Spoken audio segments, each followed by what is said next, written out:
Hello, this is Elana Freeland.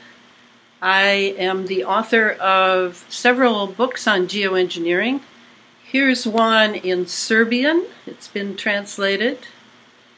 And here's another one in Dutch. And it's been translated. I love it when they're translated. I'm going to read you what I have written because I want to make sure that I get quite a bit into these 10 minutes. So bear with me, and you can always listen to it again.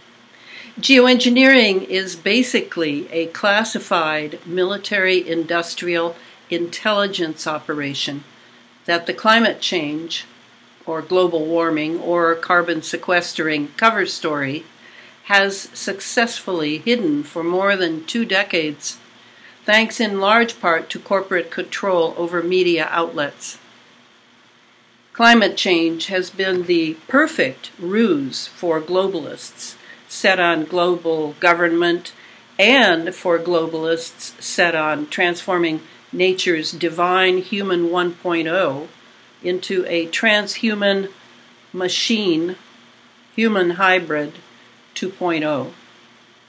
Soon humanity will no longer experience life as nature-driven, but AI-driven, physically, mentally, and spiritually, replaced as the story of humanity and its long, intimate relationship with planet Earth is rewritten by ChatGPT.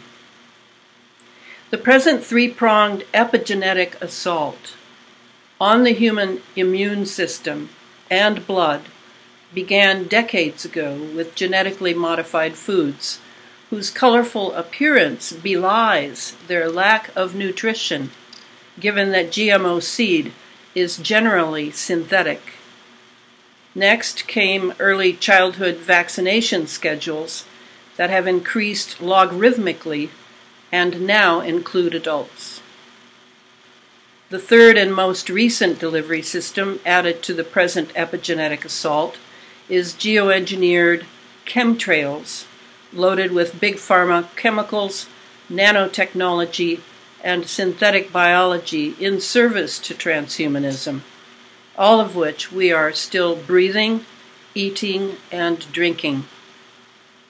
As the High-Frequency Active Auroral Research Project, HAARP, phased array antenna farm was being built in Gakona, Alaska in the 1990s, the series Combined Release and Radiation Effects Satellite was placed in an elliptical geosynchronous transfer orbit 22,236 miles up so as to release 24 canisters of chemicals to be ionized by the sun's ultraviolet light and create elongated plasma clouds along the magnetic field lines, the Birkeland currents, between Earth and Sun, to be followed up by massive chemical releases from 10 sounding rockets launched from Arecibo, Puerto Rico, and Kwajalein Atoll, home in the Marshall Islands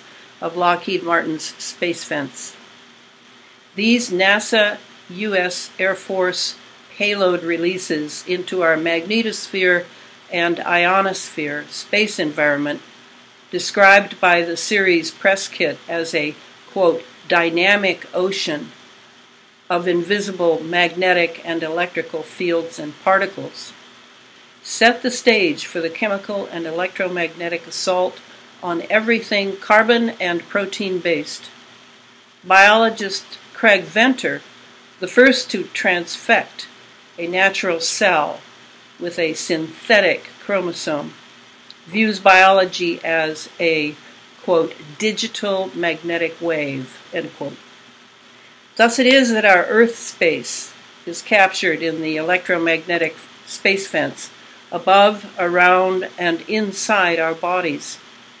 This unified, digitized, artificial intelligence, exotic weapons system constitutes the bedrock of the military doctrine of full-spectrum dominance, subject to the secret space program. Human bodies and brains loaded with a quantum subatomic world of nanotechnology. That would be synthetic smart dust, synthetic bacteria, and, quote, viruses, end quote, nanosensors, microprocessors, etc. All are inhaled, ingested, and inoculated, responding to low Earth orbit and armed geostationary satellites, working in concert with jet heat pyrolysis in our ionized plasma atmosphere, filled with radio frequency and microwave pulses, calibrated and recalibrated to pulse synchronously via 5G and 6G with lasers, radio telescopes, particle accelerators, cell phones, microwave towers, over-the-horizon radar units, NEXRADs, wind farms, fracking liners, power lines, utilities, smart meters, and the Internet of Things, Internet of Bodies, Internet of Nanothings, nanorobots in our bodies and brains.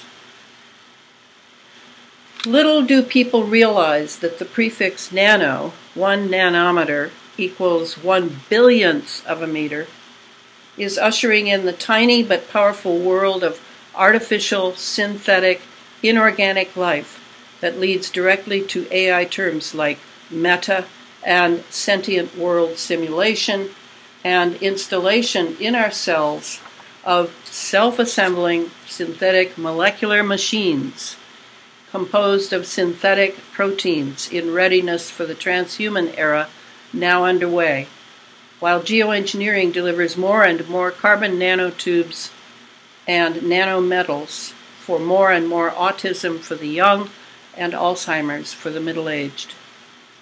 Up until 2020, the only synthetic biology the public had been informed about was encased in polymer filaments and incorrectly called morgellons, after a 17th century descriptor for a skin ailment. Scientist Clifford Carnicom discovered morgellons in 1999 in the wake of high-flying jets leaving long chemtrails, not contrails. Through saliva and blood tests, he discovered that this synthetic biology specimen was engineered and programmed to invade blood and devour its iron.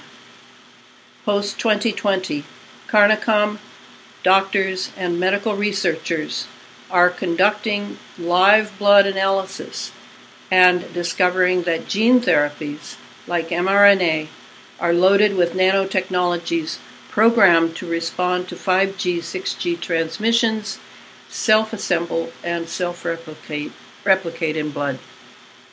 To view the COVID crisis of 2020 to 2023 as simply a global fear distraction and profit motive during a WEF, UN, and WHO global takeover is not accurate.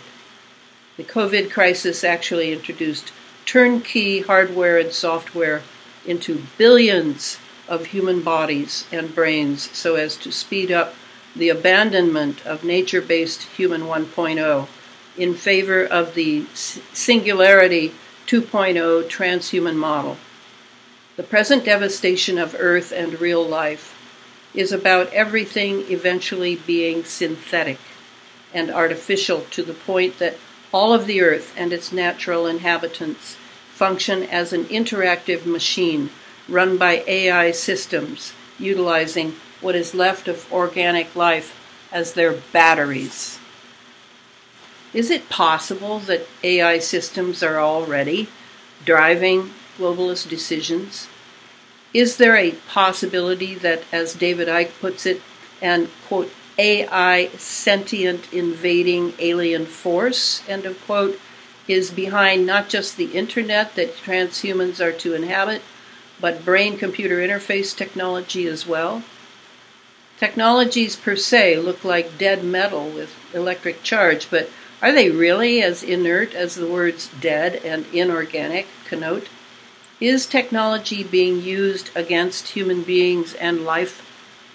What is the nature of the nano things made of periodic table atoms, now being wirelessly delivered into the Earth biosphere, our bodies and brains?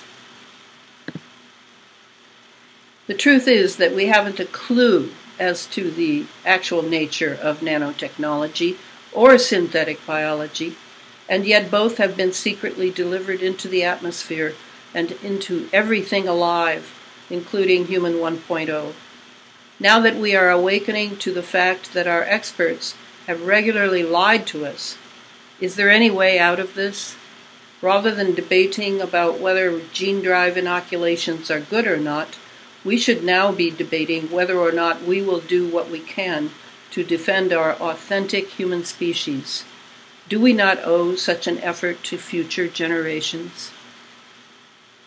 And with that, I close, and I invite you to purchase the 4th geoengineering book coming out in February 2025. In there, I take on the task of looking at a way out of this. Thank you for listening.